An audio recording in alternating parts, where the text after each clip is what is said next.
Pretoria, Bharat में आपका स्वागत है।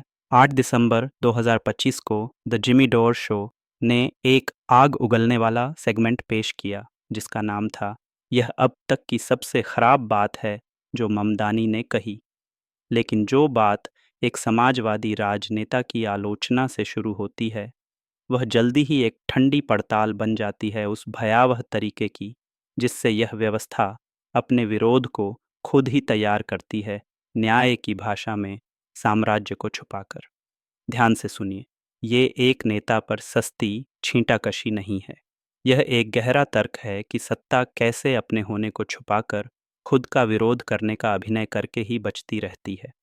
जोहरान ममदानी कहते हैं, मैं मानता हूँ कि निकोलस मादुरो और मिगुएल डियाज कनेल दोनों तानाशाह हैं।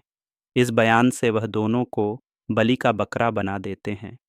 इनकी सरकारों ने स्वतंत्र और निष्पक्ष चुनावों को दबाया है, राजनीतिक विरोधियों को जेल में डाला है और स्वतंत्र मीडिया को कुचला है। लेकिन फिर भी हमारे संघीय सरकार का इन दोनों देशों के प्रति दंडात्मक रवैया, जैसे कि वेनेजुएला में गैर न्यायिक हत्याएं और क्यूबा पर दशकों पुराना आर्थिक नाकाबंदी, इन हालातों को और बदतर ही करते हैं। ये स्वीकारोक्ति मायने रखती है, पर यह इस गहरी समस्या को खत्म नहीं करती।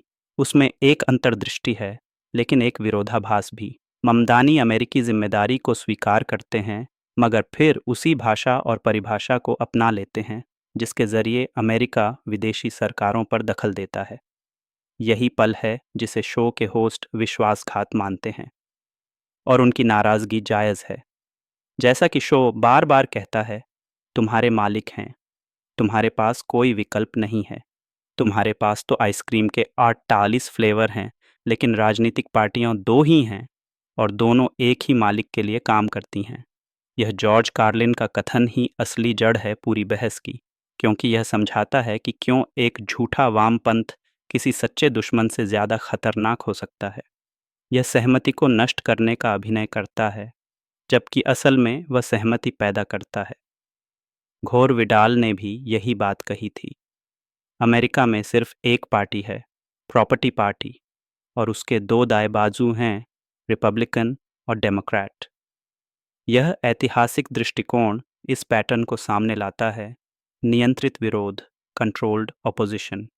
इस शो की सबसे अहम बात यह है कि वह यह समझता है कि पूंजीवाद आम लोगों को विफल कर चुका है। मिलेनियल और जेन जी वर्ग आवास, स्वास्थ्य सेवा और कर्ज के संकट से जूझ रहे हैं, और यह कारण है कि सोशलिज्म एक विकल्प की तरह उभर रहा है। शो एक सच्चे ऐतिहासिक दस्तावेज की ओर इशारा करता है। अमेरिकी प्रतिबंध, नाकाबंदी और गुप्त हस्तक्षेपों ने बार बार दुनिया भर में वामपंथी सरकारों को अस्थिर किया है।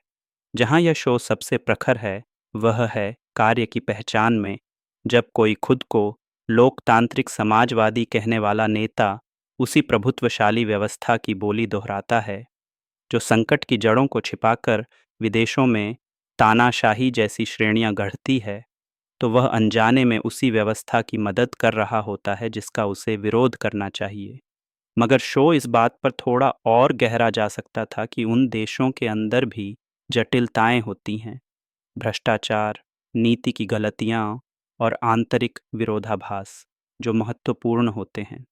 पर ये जटिलताएं इस बात को जायज़ नहीं ठहराती कि हम बिना सोचे समझे साम्राज्यवादी स्क्रिप्ट दोहराना शुरू कर दें। सबसे कठिन सवाल यही है, बार बार क्यों सम्मानित वामपंथी नेता उस भाषा की ओर लौट जाते हैं जो साम्राज्य को वैध ठहराती है।